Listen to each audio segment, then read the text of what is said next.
ನಮಸ್ಕಾರ. ಎಸ್ ನ್ಯೂಸ್ಗೆ ಸ್ವಾಗತ. ನಾನು ಎಸ್ ದೇವೇಂದ್ರಗೌಡ. ಇಂದಿನ ಮುಖ್ಯಾಂಶಗಳು. ಅಪ್ರಾಪ್ತ ಬಾಲಕಿಯರ ಮೇಲೆ ಅತ್ಯಾಚಾರ, ದುಷ್ಕರ್ಮಿಗೆ ಕಠಿಣ ಶಿಕ್ಷೆಗೆ ಪ್ರಗತಿಪರ ಸಂಘಟನೆಗಳಿಂದ ಪ್ರತಿಭಟನೆ.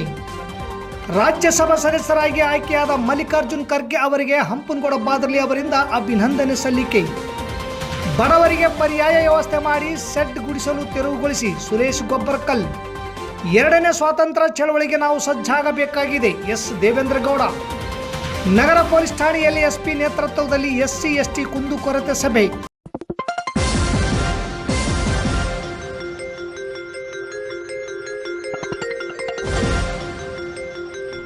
ಎಸ್ ನ್ಯೂಸ್, ಇದು ನಿಮ್ಮ ಧ್ವನಿ. ವಾರ್ತೆಗಳ ವಿವರ. ನಗರದ PWD ಕ್ಯಾಂಪಿನಲ್ಲಿ ಇತ್ತೀಚೆಗೆ ಅಪ್ರಾಪ್ತ ಬಾಲಿಕೆಯ ಮೇಲೆ ದುಷ್ಕರ್ಮಿಯೊಬ್ಬ ಮನೆಯಲ್ಲಿ ಯಾರೂ ಇಲ್ಲದ ಸಮಯ ನೋಡಿ ಮನೆಯೊಳಗೆ ನುಗ್ಗಿ 8-9ನೇ ವಯಸ್ಸಿನ ಸಹೋದರಿಬ್ಬರಿಗೆ ಚಾಕು ತೋರಿಸಿ ಬೆದರಿಸಿ ಹೆದರಿಸಿ ಅವರ ಮೇಲೆ ಲೈಂಗಿಕ ದೌರ್ಜನ್ಯ ನಡೆಸಿದ್ದು ಇಡೀ ತಾಲೂಕಿನ ನಾಗರಿಕ ಸಮಾಜವು ತಲೆ ತಗ್ಗಿಸುವಂತಹ ಗಂಭೀರ ಘಟನೆ ಇದಾಗಿದೆ. ಕೃತ್ಯವೆಸಗಿದ ದುಷ್ಕರ್ಮಿಗೆ ಕಠಿಣ ಶಿಕ್ಷೆ ವಿಧಿಸಬೇಕು. ಮಹಿಳೆಯರು, ಶಾಲಾ ಕಾಲೇಜುಗಳಿಗೆ ತೆರಳುವ ವಿದ್ಯಾರ್ಥಿಗಳಿಗೆ ಪುಂಡ ಪೋಖ್ರಿಗಳು ಹಾಗೂ ವಿಕೃತ ಕಾಮಿಗಳಿಂದ ಸೂಕ್ತ ರಕ್ಷಣೆ ಒದಗಿಸಬೇಕು. ಈ ಎಲ್ಲ ಬೇಡಿಕೆಗಳ ಈಡೇರಿಸಬೇಕೆಂದು ಪ್ರಗತಿಪರ ಸಂಘಟನೆಗಳ ಒಕ್ಕೂಟದ ಮುಖಂಡರು ಇಂದು ಶಾಲಾ ಕಾಲೇಜುಗಳ ವಿದ್ಯಾರ್ಥಿಯೊಟ್ಟಿಗೆ ಸೇರಿ ಬೃಹತ್ ಪ್ರತಿಭಟನೆ ನಡೆಸಿ ತಹಸೀಲ್ದಾರ್ ಮೂಲಕ ಮುಖ್ಯಮಂತ್ರಿಗೆ ಹಾಗೂ ಗೃಹ ಸಚಿವರಿಗೆ ಮನವಿ ಪತ್ರ ಸಲ್ಲಿಸಿ ಒತ್ತಾಯಿಸಿದರು. ಸಂತ್ರಸ್ತ ಕುಟುಂಬವು ಅತ್ಯಂತ ಬಡ ದಲಿತ ಕುಟುಂಬ ಖಾಸಗಿಯವರ ಜಾಗದಲ್ಲಿ ಶೆಡ್ ಹಾಕಿಕೊಂಡು ಮಳೆ ಚಳಿ ಬಿಸಿಲೆನ್ನದೆ ಹಲವು ವರ್ಷಗಳಿಂದ ಅಲ್ಲಿಯೇ ವಾಸ ಮಾಡುತ್ತಿದ್ದು, ಪೋಷಕರು ಕೂಲಿ ಕೆಲಸಕ್ಕಾಗಿ ಹೊರಗೆ ಹೋದ ವೇಳೆ ಹರಕು ಮುರುಕು ತಗಡಿನ ಶೆಡ್ಗೆ ನುಗ್ಗುತ್ತಿದ್ದ ದುಷ್ಕರ್ಮಿ 3-4 ದಿನಗಳಿಂದಲೂ ಸಹೋದರಿಯರಿಬ್ಬರಿಗೆ ಹೆದರಿಸಿ ಬೆದರಿಸಿ ಅತ್ಯಾಚಾರ ನಡೆಸಿದ್ದು ತಡವಾಗಿ ಬೆಳಕಿಗೆ ಬಂದಿದೆ. ಈ ಘಟನೆಯಿಂದ ಸಂತ್ರಸ್ತ ಬಾಲಕಿಯರು ಮತ್ತು ಅವರ ಪೋಷಕರು ಭಯಭೀತರಾಗಿದ್ದು, ಅಲ್ಲದೆ ಮಾನಸಿಕವಾಗಿ ಜರ್ಜರಿತರಾಗಿದ್ದಾರೆ. ಈ ದುರ್ಘಟನೆಯಿಂದ ಆ ಮಕ್ಕಳು ಶಾಲೆಯಿಂದ ಹೊರಗುಳಿದಿದ್ದಾರೆ ಎಂದು ಸರಸ್ವತಿ ಪಾಟೀಲ್ ಹೇಳಿದರು. ಜನವಾದಿ ಮಹಿಳಾ ಸಂಘಟನೆಯ ಜಿಲ್ಲಾಧ್ಯಕ್ಷೆ ಶಕುಂತಲಾ ಪಾಟೀಲ್ ಮಾತನಾಡಿ, ಬಡವರು, ಮಧ್ಯಮ ವರ್ಗದವರು ತಮ್ಮ ಹೊಟ್ಟೆಪಾಡಿಗಾಗಿ, ಕುಟುಂಬದ ನಿರ್ವಹಣೆಗಾಗಿ ಕೂಲಿ ಕೆಲಸಕ್ಕೆ ಹೋಗುವುದು ಅನಿವಾರ್ಯ. ಶಾಲೆಗೆ ಹೋಗಿ ಬರುವ ಮಕ್ಕಳು, ಪಾಲಕರು ಬರುವವರೆಗೂ ಒಂಟಿಯಾಗೇ ಇರಬೇಕಾದ ಅನಿವಾರ್ಯವಾಗಿರುತ್ತದೆ. ಇದನ್ನು ದುರುಪಯೋಗ ಪಡಿಸಿಕೊಂಡ ಮೃಗ ಮನಸ್ಸಿನ ವ್ಯಕ್ತಿಯನ್ನು ಗಲ್ಲಿಗೇರಿಸಬೇಕು. ಇದರಿಂದ ಮುಂದೆ ಇಂತಹ ಪೈಶಾಚಿಕ ಕೃತ್ಯವನ್ನು ಮಾಡುವವರಿಗೆ ಒಂದು ಪಾಠವಾಗುತ್ತದೆ ಎಂದರು. ಸಾಮಾಜಿಕ ಹೋರಾಟಗಾರರು ಹಾಗೂ ಹಿರಿಯ ಮುಖಂಡರಾದ ಚಂದ್ರಶೇಖರ್ ಗೊರೆಬಾಳ್ ಅವರು ಮಾತನಾಡಿ, ಮಹಿಳೆಯರ ಮೇಲೆ ನಿತ್ಯ ನಿರಂತರವಾಗಿ ಕಿರುಕುಳ, ದೌರ್ಜನ್ಯಗಳು, ಅತ್ಯಾಚಾರ, ಕೊಲೆಗಳು ಆಗುತ್ತಿವೆ. ಆದರೂ ಸರ್ಕಾರದಿಂದ ಯಾವುದೇ ರಕ್ಷಣೆ ಇಲ್ಲವಾಗಿದೆ. ಸಾಮಾಜಿಕ ಜಾಲತಾಣ, ಇಂಟರ್ನೆಟ್ನಲ್ಲಿ ಹೆಗ್ಗಿಲ್ಲದೆ ಅಶ್ಲೀಲ ದೃಶ್ಯಗಳ ವಿಡಿಯೋಗಳು ಸೇರಿದಂತೆ ಮುಂತಾದ ಪ್ರಚೋದಾತ್ಮಕ ಕೃತ್ಯಗಳ ಮೇಲೆ ಸರ್ಕಾರದ ಯಾವುದೇ ಕಡಿವಾಣ ಇಲ್ಲವಾಗಿದ್ದು, ಡ್ರಗ್ಸ್, ಗಾಂಜಾ, ಮಾದಕ ವಸ್ತುಗಳು ಸುಲಭವಾಗಿ ಯುವಜನಾಂಗದ ಕೈಗೆ ಸಿಗುತ್ತಿರುವುದರಿಂದ ಇಂತಹ ದುಷ್ಕೃತ್ಯಗಳು ದಿನದಿಂದ ದಿನಕ್ಕೆ ಹೆಚ್ಚಾಗುತ್ತಿದ್ದು, ಇವುಗಳ ಮೇಲೆ ಸರ್ಕಾರ ನಿಗಾ ವಹಿಸದೆ ಹಾಗೂ ಕ್ರಮ ಕೈಗೊಳ್ಳದೆ ಇರುವುದು ಶೋಚನೀಯ ವಿಷಯವಾಗಿದೆ ಎಂದರು. ಪ್ರತಿಭಟನಾ ಸಭೆಯಲ್ಲಿ DH ಕಂಬಳಿ, ನಾಗರಾಜ್ ಪೂಜಾರ್, ಅಶೋಕ್ ನಂಜಲ್ದಿನ್ನಿ, ವಿಜಯಲಕ್ಷ್ಮಿ ಗುರಿಕಾರ್, ಸುಮೈ ಸೇರಿದಂತೆ ಅನೇಕ ಮುಖಂಡರು ಮಾತನಾಡಿ, ಮುಕ್ತ ಮಾರುಕಟ್ಟೆ ಹೆಸರಿನಲ್ಲಿ ಕಾರ್ಪೊರೇಟ್ ಕಂಪನಿಗಳು ತಮ್ಮ ವಸ್ತುಗಳನ್ನು ಮಾರಾಟದ ಜೊತೆಗೆ ಜಾಹೀರಾತುಗಳಲ್ಲಿ ಮಹಿಳೆಯನ್ನೇ ಮಾರಾಟದ ವಸ್ತುವಿನಂತಾಗಿದೆ. ಇಂತಹ ಕೃತ್ಯಗಳು ಸಮಾಜದಲ್ಲಿ ಹೆಚ್ಚಾಗಲು ಪುಷ್ಟಿ ನೀಡುತ್ತಿವೆ. ಈ ಹಿನ್ನೆಲೆಯಲ್ಲಿ ಅಪ್ರಾಪ್ತ ಬಾಲಕಿಯರ ಮೇಲೆ ನಡೆದಿರುವ ದುಷ್ಕೃತ್ಯವನ್ನು ಗಂಭೀರವಾಗಿ ಪರಿಗಣಿಸಿ ತಪ್ಪಿತಸ್ಥನಿಗೆ ಸರ್ಕಾರ ಕಠಿಣ ಶಿಕ್ಷೆ ವಿಧಿಸಬೇಕು ಮತ್ತು ಬಾಧಿತರ ಕುಟುಂಬಕ್ಕೆ ಸೂಕ್ತ ಪರಿಹಾರ, ರಕ್ಷಣೆ ನೀಡಬೇಕು. ಲೈಂಗಿಕ ದೌರ್ಜನ್ಯ ಎಸಗಿದ ತಪ್ಪಿತಸ್ಥನಿಗೆ ಕಠಿಣ ಶಿಕ್ಷೆ ವಿಧಿಸಬೇಕು. ಸಂತ್ರಸ್ತ ಕುಟುಂಬಕ್ಕೆ ಸೂಕ್ತ ಪರಿಹಾರ ನೀಡಬೇಕು ಹಾಗೂ ಭದ್ರತೆ, ರಕ್ಷಣೆ ಒದಗಿಸಬೇಕು. ಬಾಧಿತ ಮಕ್ಕಳನ್ನು ಉಚಿತ ವಸತಿ ಸಹಿತ ಶಾಲೆಗೆ ಸೇರ್ಪಡೆ ಮಾಡಿ ಅವರು ಓದುವವರೆಗೂ ಗುಣಮಟ್ಟದ ಶಿಕ್ಷಣವನ್ನು ಸರ್ಕಾರವೇ ಒದಗಿಸಬೇಕು. ಇಂತಹ ಘಟನೆಗಳು ಮರುಕಳಿಸದಂತೆ ಸಂಬಂಧಿಸಿದ ಇಲಾಖೆಗಳು ಕಠಿಣ ಕ್ರಮಗಳನ್ನು ಕೈಗೊಳ್ಳಬೇಕು. ಮಕ್ಕಳು, ಮಹಿಳೆಯರು, ಯುವತಿಯರ ರಕ್ಷಣೆಗೆ ನಿರ್ಭಯಾ ಕಾಯ್ದೆಯನ್ನು ಕಟ್ಟುನಿಟ್ಟಾಗಿ ಜಾರಿಗೊಳಿಸಬೇಕು. ಕೂಲಿಕಾರರು ಹಾಗೂ ಬಡ ಕುಟುಂಬದ ಮಕ್ಕಳ ರಕ್ಷಣೆ ಮತ್ತು ಭದ್ರತೆ ಹಿನ್ನೆಲೆ ಅಂಗನವಾಡಿ ಮಾದರಿಯಲ್ಲಿ ಸುರಕ್ಷಾ ಕೇಂದ್ರಗಳನ್ನು ಆರಂಭಿಸಬೇಕು. ವಿದ್ಯಾರ್ಥಿನಿಯರಿಗೆ ಪುಂಡ ಪೋಖ್ರಿಗಳ ಕಿರುಕುಳದಿಂದ ಸೂಕ್ತ ರಕ್ಷಣೆ ನೀಡಿ ಸಾಮಾಜಿಕ ಜಾಲತಾಣಗಳಲ್ಲಿ ಅಶ್ಲೀಲ ಚಿತ್ರಗಳ ಪ್ರದರ್ಶನ ನಿರ್ಬಂಧಿಸಲೇಬೇಕು. ಸಿಂಧನೂರಿನಲ್ಲಿ ರೋಡ್ ರೋಮಿಯೋ ನಿಯಂತ್ರಣ ಪಡೆ ಸಕ್ರಿಯವಾಗಿ ಕಾರ್ಯನಿರ್ವಹಿಸಬೇಕು ಎಂಬ ಹಕ್ಕೊತ್ತಾಯ ಮಾಡಿದರು. ಪ್ರತಿಭಟನೆಯಲ್ಲಿ ಪ್ರಗತಿಪರ ಸಂಘಟನೆಗಳಿಗೆ ಬೆಂಬಲವಾಗಿ AVS college, Patil college, Aniketana college, excellent college, LBK college, Oxford college ವಿದ್ಯಾರ್ಥಿಗಳು ಭಾಗವಹಿಸಿದ್ದರು. ಈ ಸಂದರ್ಭದಲ್ಲಿ ಎಸ್ ದೇವೇಂದ್ರಗೌಡ, ಬಸವರಾಜ್ ಬಾದರ್ಲಿ, ಬಸವಂತರಾಯಗೌಡ ಕಲ್ಲೂರ್, BN ಹೆರ್ದಿಹಾಳ್, ಅಬ್ದುಲ್ ಸಮದ್ ಚೌಧರಿ, ಹುಸೇನ್ ಸಾಬ್, ವೆಂಕನಗೌಡ ಗದ್ರಟಗಿ, ಗಿರಿಜಾ ಕಿಲ್ಲೇದ್, ಚಂದ್ರೇಗೌಡ ಹರಟೆನೂರು, ಲಕ್ಷ್ಮೀ ಪಾಟೀಲ್, ಬಸವಲಿಂಗಪ್ಪ ಬಾದರ್ಲಿ, ಮಂಜುನಾಥ್ ಗಾಂಧಿನಗರ, ಹಾಜಿ ಮಸ್ತಾನ್ ಜಾಗೀರ್ದಾರ್, ಹಬುಲೇಶ್ ನಾಯಕ್, ಶರಣೇಗೌಡ ಗಿಣಿವಾರ್, ಲುಬನಾ ಬೇಗಂ ಸೇರಿದಂತೆ ಅನೇಕ ಪ್ರಗತಿಪರ ಸಂಘಟನೆಗಳ ಮುಖಂಡರು, 10 ಕಾಲೇಜುಗಳ ವಿದ್ಯಾರ್ಥಿಗಳು ಬೃಹತ್ ಪ್ರತಿಭಟನೆಯಲ್ಲಿ ಪಾಲ್ಗೊಂಡು ಸರ್ಕಾರಕ್ಕೆ ಒತ್ತಾಯ ಮಾಡಿದರು. ದುಡಿಲಿಲ್ಲ ಅಂದ್ರೆ ಆಕೆಗೆ ಊಟ ಇಲ್ಲ, ದುಡಿಯಕ್ಕೆ ಹೋಗ್ಲೇಬೇಕು. ಅಂತ ವ್ಯಕ್ತಿಗಳು, ಅಂತ ಕುಟುಂಬಗಳು ಬಹಳಷ್ಟು ಅದಾವೆ. ಈ ಹೋರಾಟದ ಜೊತೆಗೆ ಅದೊಂದನ್ನು ನಾವು ಇಟ್ಕೊಂಡಿವಿ. ಅಂತ ವ್ಯಕ್ತಿಗಳ ಮಕ್ಕಳನ್ನ ನಾವು ಯಾವ ರೀತಿಯಾಗಿ ವ್ಯವಸ್ಥೆ ಮಾಡಬೇಕು, ಮಕ್ಕಳಿಗಾಗಿ ಯಾವ ರೀತಿ ಮಾಡ್ಬೇಕಂತ ನಾವು ಸರ್ಕಾರಕ್ಕೆ ಒತ್ತಡವನ್ನು ತರಬೇಕಂತೆ. ಅಂತ ಕುಟುಂಬ ಬೆಂಗಳೂರಿಗೆ ಹೋಗ್ತಾರೆ. ನನ್ನನ್ನೇ ಆದ ಒಂದು ವಸತಿ ನಿಲಯಕ್ಕೆ ಒಬ್ರು ಬರ್ಬೇಕಾದ್ರೆ PUC ಹುಡುಗಿ ಇಲ್ಲ, ನಮ್ದು ಇನ್ನೂ ಇಂಟರ್ವ್ಯೂ ಆಗಿಲ್ಲ ಅಂದ್ರೆ ಇಲ್ಲಮ್ಮ ನಾವು ಬೆಂಗಳೂರಿಗೆ ನಾವು ಮನೆ ಭೇಟಿ ಕೊಟ್ಟಿದ್ದೀವಿ. ಸರಸ್ವತಿ ಅವರಿಗೆಲ್ಲ ಕುಲಂಕುಷವಾಗಿ ಹೇಳಿದ್ರು. ನಾವು ಹೋಗಿ ಬಂದಿದ್ದೀವಿ. ಸತ್ಯ ಶೋಧನಾ ಸಮಿತಿ ಅಂತ ರಚಿಸಿಕೊಂಡು ಹೋಗಿ ಮಾತಾಡಿ ಅವ್ರ ಜೊತೆಗೆ ಧೈರ್ಯ ತುಂಬ ಬಂದಿದ್ದೀವಿ. ಇಲ್ಲಿನ ತಾಲೂಕಾ ದಂಡಾಧಿಕಾರಿಗಳು ಸಹಿತ ನಮಗೆ ಒಂದು ಭರವಸೆಯನ್ನು ಕೊಟ್ಟಿದ್ದಾರೆ. ಮಕ್ಕಳಿಗೆ ತಾಯಿ ತಂದೆ ದುಡಿಲಿಕ್ಕೆ ಹೋದಾಗ ನಾವು ಅವರಿಗೆ ಹಾಸ್ಟೆಲ್ ವ್ಯವಸ್ಥೆ ಮಾಡಿಕೊಡ್ತೀವಿ ಅಂತ ಹೇಳಿ, ಮತ್ತು ಇಲ್ಲಿ ಇಲ್ಲ ಅಂದ್ರೆ ರಾಯಚೂರಲ್ಲಿ ಹತ್ರ ಮಾಡ್ಕೊಡ್ತೀವಿ ಅಂತಂದ್ರು.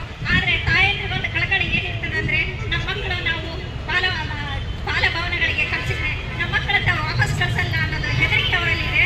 ಆ ಹೆದರಿಕೆಯನ್ನು ನಾವು ತೊಲಗಿಸಿದ್ದೀವಿ. ಅವರಿಗೆ ದಂಡಾಧಿಕಾರಿಗಳೇ, ನೀವು ಅದನ್ನ ಕೆಲಸವನ್ನು ಮನಬಿಚ್ಚಿ ಮಾಡಿ ಕೆಲಸ ಮಾಡಿ ಅವರಿಗೆ ಒಂದು ಅವಕಾಶವನ್ನ ಓದಲಿಕ್ಕೆ, ಪುನಃ ಓದಲಿಕ್ಕೆ ಮತ್ತು ವಸತಿ ನಿಲಯಗಳಲ್ಲಿ ಇರ್ಲಿಕ್ಕೆ ಅವಕಾಶ ಮಾಡಿಕೊಡ್ಬೇಕು. ಸರ್ಕಾರದಿಂದ ಏನು ಸೌಲಭ್ಯಗಳನ್ನು ರಕ್ಷಿಸಿಕೊಡ್ಬೇಕಂತೇಳಿ ನಾವು ನಮ್ಮ ಸಂಘಟನೆಗಳ ಮುಖಾಂತರ ಪ್ರಗತಿಪರ ಒಕ್ಕೂಟದಿಂದ ನಾವು ತಮ್ಮಲ್ಲಿ ಬೇಡಿಕೊಳ್ತಾ ಇದ್ದೀವಿ. उसके अखलाक को खत्म करता है. अपनी हिफाजत के लिए कहाँ जाएंगे? माशरे इसे करने से इंसानियत जाग नहीं रही. ये सोच, ये जो उनका अपना रवैया, ये जो आज बच्चियों की साथ जो खतरनाक हादसा, ये किस वजह से है? जैसे अभी हमारे बहनों ने बताया, जो माशरे में जो चीजें बिक रही है, जो नशे तो इस्तेमाल करके एक इंसान नहीं रह रहा है. पहले उसके ऊपर लागू लगाना चाहिए कि वो बंद किया जाए. ಬರೀ ಮಹಿಳೆಯರ ಒಂದು ಕರ್ತವ್ಯ ಅಲ್ಲ, ಅದು ಪುರುಷರದು ಕೂಡ. ಹಾಗಾಗಿ ಇವತ್ತಿನ ಹೋರಾಟಕ್ಕೆ, ಮಹಿಳೆಯರ ಮೇಲಿನ ದೌರ್ಜನ್ಯಗಳನ್ನು ತಡೆಯಲಿಕ್ಕೆ ಎಲ್ಲ ಪುರುಷರು, ಸಂಘಟನೆ ಕಾರ್ಯಕರ್ತರು ಸಹ ಎಲ್ಲರೂ ಬಂದಿದ್ದೀವಿ ನಿಮ್ಮನ್ನು ಬೆಂಬಲಿಸಲಿಕ್ಕೋಸ್ಕರ, ಹೋರಾಟ ಬೆಂಬಲಿಸಲಿಕ್ಕೋಸ್ಕರ. ಯಾಕಂದ್ರೆ ಮಹಿಳೆ ನನ್ನ ತಂಗಿನೇ, ನನ್ನ ಮಗಳೇ, ನನ್ನ ತಾಯಿನೇ ಮಹಿಳೆ. ಹಾಗಾಗಿ ಈ ಹೋರಾಟವನ್ನು, ಯಾಕಂದರೆ ಅವರು ನಮ್ಮ ಸಹಪಾಠಿಗಳೇ, ನಮ್ಮ ವಿದ್ಯಾರ್ಥಿಗಳಿದ್ದಾರೆ. ನಿಮ್ಮ ವಿದ್ಯಾರ್ಥಿನಿಯರಿಗೆ, ನಿಮ್ಮ ಕ್ಲಾಸ್ಮೇಟ್ ವಿದ್ಯಾರ್ಥಿನಿಯರಿಗೆ ಒಂದು ಅನ್ಯಾಯ ಆಗುತ್ತೆ ಅಂತ ಹೇಳಿದರೆ ವಿದ್ಯಾರ್ಥಿಗಳು ಸಹ ಅದನ್ನು ವಿರೋಧಿಸಬೇಕು, ಹೋರಾಟ ಮಾಡಬೇಕು. ಹೌದಲ್ಲ? ಹೌದು ಹೌದು. ಇದರ ಜೊತೆಗೆ ಒಂದೆರಡು ವಿಚಾರಗಳು. ನಿರ್ಭಯ, ದೆಹಲಿಯಲ್ಲಿ ನಿರ್ಭಯಳ ಅನಿಕೇತನ ಕಾಲೇಜ್ ಮತ್ತು ಎಕ್ಸಲೆಂಟ್ ಕಾಲೇಜಿನಿಂದ ಬಂದಿರುವ ಎಲ್ಲ ವಿದ್ಯಾರ್ಥಿನಿಯರೇ, ಈ ಹೋರಾಟದಲ್ಲಿ ಭಾಗವಹಿಸಿರುವಂಥ ಎಲ್ಲ ಮಹಿಳಾ ಮುಖಂಡರು, ಪ್ರಗತಿಪರ ಸಂಘಟನೆಗಳ ಎಲ್ಲ ಮುಖಂಡರು, ಬಹುಶಃ ಈಗಾಗಲೇ ಮಾತನಾಡಿರುವಂಥವರು ನಡೆದಿರುವಂಥ ಘಟನೆ ಕುರಿತು ಹೇಳಿದ್ದಾರೆ. ಎಲ್ಲಿಯೂ ಕಾಶ್ಮೀರದಲ್ಲಿ ಅಥವಾ ಇನ್ನೊಂದಿರುವಂಥ ಇದು ಸಿಂಧನೂರಿನ PWD ಕ್ಯಾಂಪಿನಲ್ಲಿ ಇಲ್ಲೆಲ್ಲ ಹುಡುಗಿಯರೆಲ್ಲ ಹಿಡ್ಕೊಂಡು ಕುಂತಿದ್ರು, ಪೂರ್ಣ ಪೋಖರಿಗಳಿಂದ ರಕ್ಷಣೆ ಒದಗಿಸಿ ಅವೆಲ್ಲ. ನಿಮಗೆ ಈ ಥರ ಎಲ್ಲಾದರೂ ಬಸ್ ಸ್ಟ್ಯಾಂಡ್ ಹತ್ರ ಆಗಿರ್ಬೋದು, ರೈಲ್ವೆ ಸ್ಟೇಷನ್ ಹತ್ರ ಆಗಿರ್ಬೋದು, ಎಲ್ಲಿ ಪಬ್ಲಿಕ್ ಕಾಂಗ್ರಿಗೇಷನ್ ಹೆಚ್ಚಿಗೆ ಇರುತ್ತೆ ಅಲ್ಲಿ ಈ ಥರದ ಘಟನೆಗಳು ಹೆಚ್ಚಿಗೆ ಆಗೋ ಸಾಧ್ಯತೆ ಇರುತ್ತೆ. ಅಲ್ಲಿ ಎಲ್ಲಾದರೂ ಕಂಡು ಬಂದರೆ ನೀವೊಂದು ವಿಡಿಯೋ ಮಾಡಿ, ಅಥವಾ ನಿಮ್ಗೆ ಗೊತ್ತಿದೆ ಇನ್ಸ್ಟಾಗ್ರಾಮು, ಫೇಸ್ಬುಕ್ಕು ಎಲ್ಲೋ ಒಂದು ಕಡೆ ವಿಡಿಯೋ ಮಾಡಿ ಪೊಲೀಸ್ ಇಲಾಖೆಗಾದರೂ ಕಳಿಸ್ಕೊಡಿ. ನಿಮಗೆ ಆ ಘಟನೆನ ತಡಿಲಿಕ್ಕೆ ಆಗಲಿಲ್ಲ ಅಂದರೂ ಅಡ್ಡಿಲ್ಲ, 112 ಅಂತಿರುತ್ತೆ, ಅದಕ್ಕೆ ಇಮಿಡಿಯೇಟಾಗಿ ಕಾಲ್ ಮಾಡಿದರೆ ಇಡೀ ನಮ್ಮ ರಾಯಚೂರು ಜಿಲ್ಲೆಯಲ್ಲಿ ಪೊಲೀಸ್ ಇಲಾಖೆ 9 ನಿಮಿಷದಲ್ಲಿ ರೆಸ್ಪಾಂಡ್ ಮಾಡಿರ್ತಕ್ಕಂಥ ಹಿಸ್ಟ್ರಿ ಇದೆ. ಅಟ್ಲೀಸ್ಟ್ ಬಂದು ಒಬ್ಬ ಪೊಲೀಸ್ ಅಲಾಂಗ್ ವಿತ್ ಇಬ್ಬರು ಪೊಲೀಸ್ ಕಾನ್ಸ್ಟೇಬಲ್ಸು ಆ ವೆಹಿಕಲ್ ಬಂದು ನಿಲ್ಲುತ್ತೆ, 9 ನಿಮಿಷದಲ್ಲಿ ಬಂದು ನಿಲ್ಲುತ್ತೆ. ಸೊ ಆದ್ದರಿಂದ ದಯವಿಟ್ಟು ಅದನ್ನು ಸಹ ನೀವು ಯೂಸ್ ಮಾಡ್ಕೊಳ್ಳಿ. ಆ ಥರದ್ದು ಏನಾರು ಘಟನೆಗಳು ಬಂದರೆ ಪೊಲೀಸ್ ಇಲಾಖೆಗೆ ಅಥವಾ ನಮ್ಮ ಗಮನಕ್ಕೆ ಅಥವಾ ಒಂದು ವಿಡಿಯೋ ಮಾಡಿ ಹಾಕಿದ್ದೆ ಆದಲ್ಲಿ ಖಂಡಿತ ಅವ್ರ ವಿರುದ್ಧ ಖಂಡಿತ ಒಂದು ಆ್ಯಕ್ಷನನ್ನು ತಗೋತೀವಿ ಅಂತಕ್ಕಂಥ ಮಾತನ್ನು ಹೇಳ್ತಾ, ರಾಜ್ಯಸಭೆಗೆ ನೂತನವಾಗಿ ಸದಸ್ಯರಾಗಿ ಆಯ್ಕೆಯಾಗಿ ಪ್ರಮಾಣ ವಚನ ಸ್ವೀಕರಿಸುತ್ತಿರುವ ಮಲ್ಲಿಕಾರ್ಜುನ್ ಖರ್ಗೆ ಅವರಿಗೆ ಸಿಂಧನೂರಿನ ವಿಧಾನಸಭಾ ಕ್ಷೇತ್ರದ ಶಾಸಕರಾದ ಹಂಪನಗೌಡ ಬಾದರ್ಲಿ ಅವರು ಹಾಗೂ ಅವರ ಸಂಗಡಿಗರು ಸೇರಿ ಇಂದು ನವದೆಹಲಿಯಲ್ಲಿ ಹೃತ್ಪೂರ್ವಕ ಅಭಿನಂದನೆಗಳನ್ನು ಮಲ್ಲಿಕಾರ್ಜುನ್ ಖರ್ಗೆ ಅವರಿಗೆ ಸಲ್ಲಿಸಿದರು. ನವದೆಹಲಿಗೆ ತೆರಳಿದ ಶಾಸಕರಾದ ಹಂಪನಗೌಡ ಬಾದರ್ಲಿ, ಬಸನಗೌಡ ದದ್ದಲ್, ವಿಧಾನ ಪರಿಷತ್ ಸದಸ್ಯರಾದ ಎ ವಸಂತಕುಮಾರ್ ಅವರು ಮಲ್ಲಿಕಾರ್ಜುನ್ ಖರ್ಗೆ ಅವರಿಗೆ ಅಭಿನಂದನೆ ಸಲ್ಲಿಸುವ ಜೊತೆಗೆ ತಮ್ಮ ಸಚಿವ ಸ್ಥಾನದ ಕುರಿತು ಚರ್ಚಿಸಲು ಹೋಗಿದ್ದಾರೆ ಎನ್ನುವುದು ಕ್ಷೇತ್ರದ ಜನರು ಚರ್ಚೆಯಲ್ಲಿದ್ದಾರೆ. ಈ ಬಾರಿ ಶಾಸಕರಾದ ಹಂಪನಗೌಡ ಬಾದರ್ಲಿ ಅವರು ಸತತ ಪ್ರಯತ್ನ ನಡೆಸುತ್ತಿದ್ದು, ಅದರ ಭಾಗವಾಗಿಯೇ ಅವರು ದೆಹಲಿಗೆ ಹೋಗಿರುವುದು ಮಲ್ಲಿಕಾರ್ಜುನ್ ಖರ್ಗೆ ಹಾಗೂ ಮಾಜಿ ಸಿಎಂ ಸಿದ್ದರಾಮಯ್ಯ ಮನಸ್ಸು ಮಾಡಿದರೆ ಹಂಪನಗೌಡರು ಸಚಿವರಾಗುವುದು ಗ್ಯಾರಂಟಿ ಎನ್ನುವುದು ಅವರ ಬೆಂಬಲಿಗರ ಅನಿಸಿಕೆ. ಈ ಸಂದರ್ಭದಲ್ಲಿ ರಾಜ್ಯದ ವೈದ್ಯಕೀಯ ಶಿಕ್ಷಣ ಸಚಿವರಾದ ಡಾಕ್ಟರ್ ಶಿವಪ್ರಕಾಶ್ ಪಾಟೀಲ್, ಶಾಸಕರಾದ ಬಸನಗೌಡ ದದ್ದಲ್ ಹಾಗೂ ವಿಧಾನ ಪರಿಷತ್ ಸದಸ್ಯರಾದ ಎ ವಸಂತಕುಮಾರ್ ಅವರು ಉಪಸ್ಥಿತರಿದ್ದರು. ತಾಲೂಕಿನ ಗೋರೆವಾಳ ಕ್ಯಾಂಪಿನಿಂದ 36ನೇ ಕಾಲುವೆ ಮಧ್ಯಭಾಗದಿಂದ ಗಾಂಧಿನಗರದವರೆಗೂ ಸಂಪೂರ್ಣ ಡಾಂಬರೀಕರಣ ರಸ್ತೆ ಕಾಮಗಾರಿ ನಡೆದಿದ್ದು, ಕಾಲುವೆ ದಡದ ಮೇಲೆ ಸುಮಾರು 40-50 ವರ್ಷಗಳಿಂದಲೂ ಬಡವರು ಶೆಡ್ ಗುಡಿಸಲು ಹಾಕಿಕೊಂಡು ಜೀವನ ನಡೆಸುತ್ತಿದ್ದಾರೆ. ಕಾಮಗಾರಿಯ ನೆಪದಲ್ಲಿ ಶೆಡ್ ಗುಡಿಸಲು ನಿರ್ಮಿಸಿಕೊಂಡು ಕೂಲಿ ನಾಲಿ ಮಾಡಿಕೊಂಡು ಬದುಕು ಕೊಟ್ಟಿಕೊಂಡಿರುವ ಬಡವರನ್ನು ಒಕ್ಕಲೆಬ್ಬಿಸಲು ಅಧಿಕಾರಿಗಳು ಮುಂದಾಗಿದ್ದು ಖಂಡನೀಯ ಎಂದು ಶಿವರಾಮೇಗೌಡ ಬಣದ ಕರ್ನಾಟಕ ರಕ್ಷಣಾ ವೇದಿಕೆಯಿಂದ ಇಂದು ಧರಣಿ ಸತ್ಯಾಗ್ರಹ ಹಮ್ಮಿಕೊಳ್ಳಲಾಗಿತ್ತು. ಕಾಲುವೆ ಮೇಲೆ ಹಾಕಿಕೊಂಡ ಶೆಡ್ ಗುಡಿಸಲುಗಳನ್ನು 3 ದಿನದೊಳಗಾಗಿ ತೆರವುಗೊಳಿಸಿ, ಇಲ್ಲವಾದಲ್ಲಿ ಜೆಸಿಬಿ ಯಂತ್ರದಿಂದ ತೆರವುಗೊಳಿಸಬೇಕಾಗುತ್ತದೆ ಎಂದು ಸಂಬಂಧಪಟ್ಟ ಅಧಿಕಾರಿಗಳು ಎಚ್ಚರಿಕೆ ನೀಡಿದ್ದಾರೆ. ತಾವು ಅಧಿಕಾರಿಗಳು ಪಾಳೆಗಾರರಲ್ಲ, ಜನರನ್ನು ಎದುರಿಸಲಿಕ್ಕೆ 3 ದಿನ ಗಡುವು ಕೊಟ್ಟು ಯಂತ್ರಗಳಿಂದ ಈ ಕುಟುಂಬಗಳನ್ನು ಬೀದಿಗೆ ತಂದು ನಿಲ್ಲಿಸುವುದು ಸರಿಯಾದ ಕ್ರಮವಲ್ಲ. ಮೊದಲು ಈ ಕುಟುಂಬಗಳಿಗೆ ಪರ್ಯಾಯ ವಸತಿ ಕಲ್ಪಿಸುವುದು ಹಾಗೂ ಈ ಕುಟುಂಬದವರ ಸಭೆ ಕರೆದು ಚರ್ಚಿಸುವ ಕೆಲಸವಾಗಬೇಕು. ಅದಾವುದೂ ಮಾಡದೆ ಏಕಾಏಕಿ 3 ದಿನದೊಳಗಾಗಿ ಖಾಲಿ ಮಾಡದಿದ್ದರೆ ಜೆಸಿಬಿ ಮೂಲಕ ಕಿತ್ತಿಸಲಾಗುತ್ತಿದೆ ಎಂದು ನೋಟಿಸ್ ಜಾರಿ ಮಾಡಿರುವುದು ಎಷ್ಟು ಸರಿ? ಇಲ್ಲಿ ವಾಸವಾಗಿದ್ದು ಆರ್ಥಿಕವಾಗಿ ಹಿಂದುಳಿದ ವಿವಿಧ ಕೋಮಿನ ಜನರು. ಇವರಿಗೆ ವಾಸ ಮಾಡಲು ಸ್ಥಳವಿಲ್ಲ. 40-50 ವರ್ಷ ಈ ಕುಟುಂಬದವರು ಶೆಡ್ಡು ಗುಡಿಸಲು ಹಾಕಿಕೊಂಡು ವಾಸವಾಗಿದ್ದಾರೆ. ಮೊದಲು ಇವರಿಗೆ ಪುನರ್ವಸತಿ ಕಲ್ಪಿಸಿ, ನಂತರ ತೆರವುಗೊಳಿಸಿ. ಈಗಾಗಲೇ ಇಲ್ಲಿ ಶೆಡ್ ಗುಡಿಸಲು ಹಾಕಿಕೊಂಡು ವಾಸವಿದ್ದವರಿಗೆ ಗ್ರಾಮ ಪಂಚಾಯಿತಿಯಿಂದ ವಿದ್ಯುತ್, ಕುಡಿಯುವ ನೀರು, ಸರ್ಕಾರದ ಯೋಜನೆ, ಮನೆಗೊಂದರಂತೆ ಶೌಚಾಲಯ ಸಹಿತ ನಿರ್ಮಾಣ ಮಾಡಿಕೊಟ್ಟಿದ್ದಾರೆ.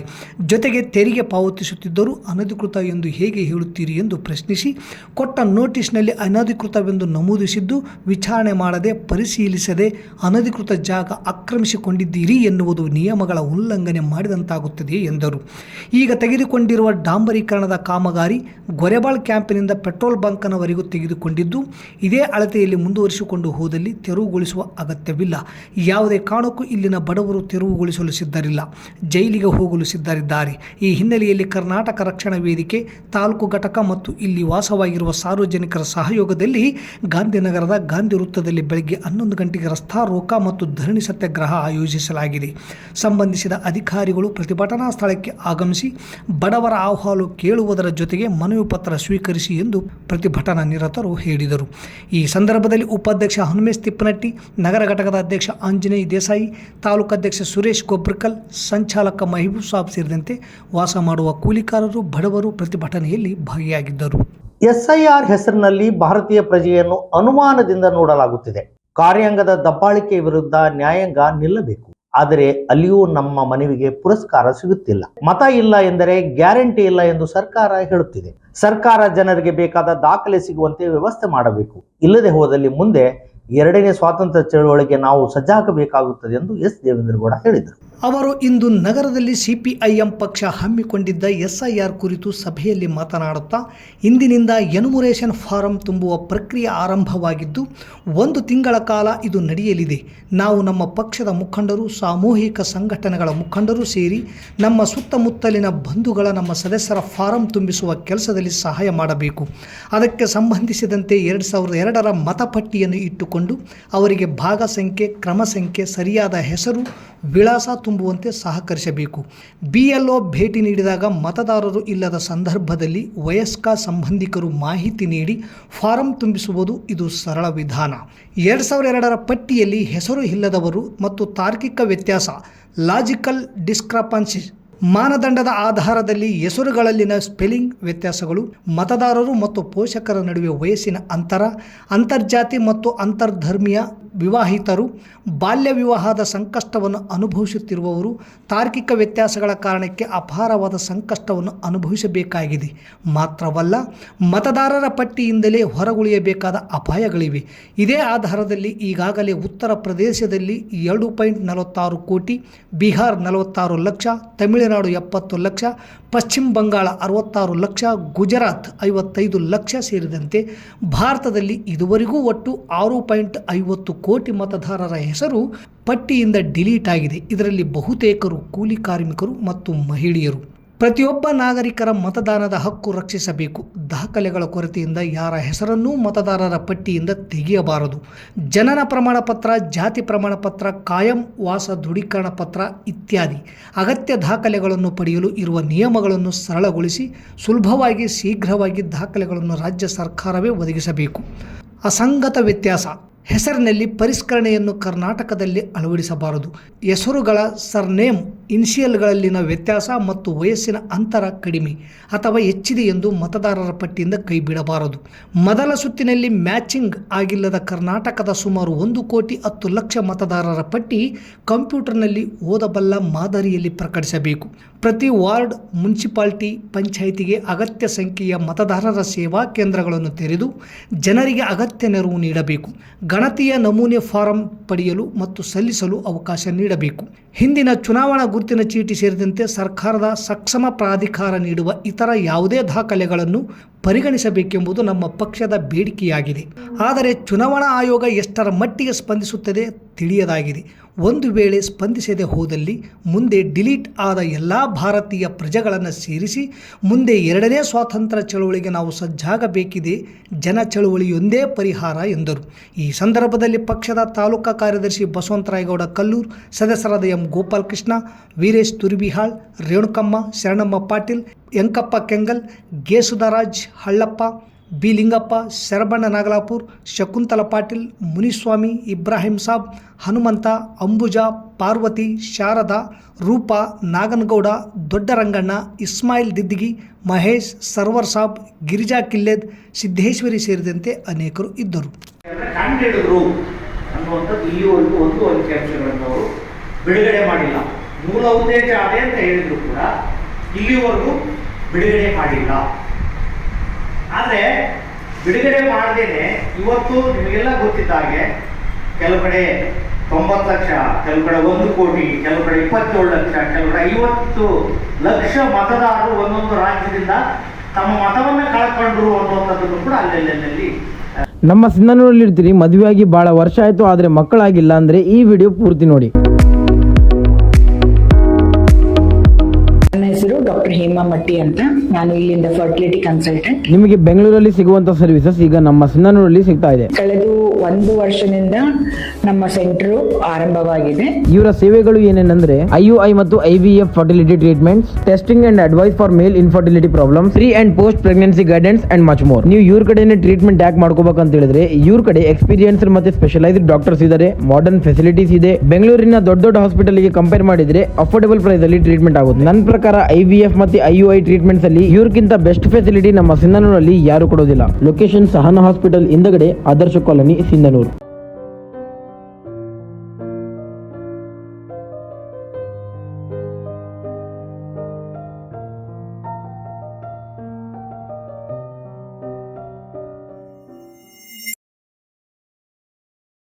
ನಗರ ಪೊಲೀಸ್ ಠಾಣೆಯಲ್ಲಿ SC/ST ಕುಂದುಕೊರತೆ ಸಭೆಯನ್ನು ರಾಯಚೂರು ಜಿಲ್ಲಾ ಪೊಲೀಸ್ ಇಲಾಖೆ ವರಿಷ್ಠಾಧಿಕಾರಿ ಅರುಣಾಂಶು ಗಿರಿ ಅವರ ಅಧ್ಯಕ್ಷತೆಯಲ್ಲಿ ಕರೆಯಲಾಗಿದೆ.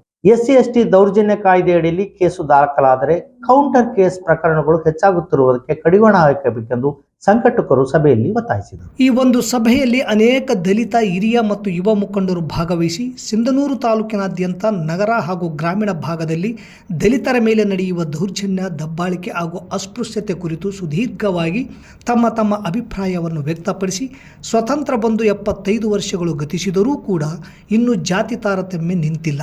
ಜೊತೆಗೆ ಅಸ್ಪೃಶ್ಯತೆ ನಿವಾರಣೆಗಾಗಿ ಹಾಗೂ ದಲಿತರ ಮೇಲೆ ನಡೆಯುವ ದೌರ್ಜನ್ಯ, ದಬ್ಬಾಳಿಕೆ ತಡೆಗಟ್ಟುವ ನಿಟ್ಟಿನಲ್ಲಿ ಸರ್ಕಾರಗಳು ಹಲವು ಕಾರ್ಯಕ್ರಮ ಜಾರಿ ತಂದಿದ್ದು, ಆದರೆ ಇವುಗಳನ್ನು ಸರಿಯಾಗಿ ರೀತಿಯಲ್ಲಿ ಅಧಿಕಾರಿಗಳು ಜನರಲ್ಲಿ ಜಾಗೃತಿ ಮೂಡಿಸುವ ನಿಟ್ಟಿನಲ್ಲಿ ಮುಂದಾಗದೇ ಇರುವುದು ಈ ವ್ಯವಸ್ಥೆ ಇನ್ನೂ ಜೀವಂತವಾಗಿದೆ.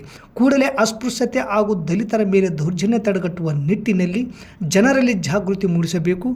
SC/ST ದೌರ್ಜನ್ಯ ಕಾಯ್ದೆ ಅಡಿಯಲ್ಲಿ ಕೇಸು ದಾಖಲಾದರೆ ಕೌಂಟರ್ ಕೇಸ್ ಪ್ರಕರಣಗಳು ಹೆಚ್ಚಾಗುತ್ತಿರುವುದಕ್ಕೆ ಕಡಿವಾಣ ಹಾಕಬೇಕು ಎಂದು ಒತ್ತಾಯಿಸಿದರು. ಅಭಿಪ್ರಾಯದ ನಂತರ ಮಾತನಾಡಿದ SP ಅವರು, ಸರ್ಕಾರದ ಪರಿಹಾರದ ಹಣದ ಆಸೆಯ ಹಿಂದೆ ಬಿದ್ದು ಸುಳ್ಳು ಜಾತಿ ನಿಂದನೆಗಳನ್ನು, ಪ್ರಕರಣಗಳನ್ನು ದಾಖಲು ಮಾಡಬೇಡಿ. ಇದು ಉತ್ತಮ ಬೆಳವಣಿಗೆ ಅಲ್ಲ. ನಿಜವಾಗಿ ಘಟನೆ ನಡೆದಿದ್ದರೆ ಖಂಡಿತವಾಗಿ ಪ್ರಕರಣ ದಾಖಲು ಮಾಡಿ ಅಧಿಕಾರಿಗಳು ನಿರ್ಲಕ್ಷ್ಯ ಮಾಡದೆ ದೌರ್ಜನ್ಯಕ್ಕೆ ಒಳಗಾದ ಕುಟುಂಬಕ್ಕೆ ಸೂಕ್ತ ಪರಿಹಾರದ ಜೊತೆಗೆ ನ್ಯಾಯ ಒದಗಿಸುವಂತೆ ಕಟ್ಟುನಿಟ್ಟಿನ ಸೂಚನೆ ನೀಡುತ್ತೇನೆ. ಯಾವುದೇ ಕಾರಣಕ್ಕೂ ದಲಿತರು ಹೆದರುವುದು ಬೇಡ ಎಂದು ಮಾನಸಿಕ ಸ್ಥೈರ್ಯ ತುಂಬುವ ಮಾತನಾಡಿದರು.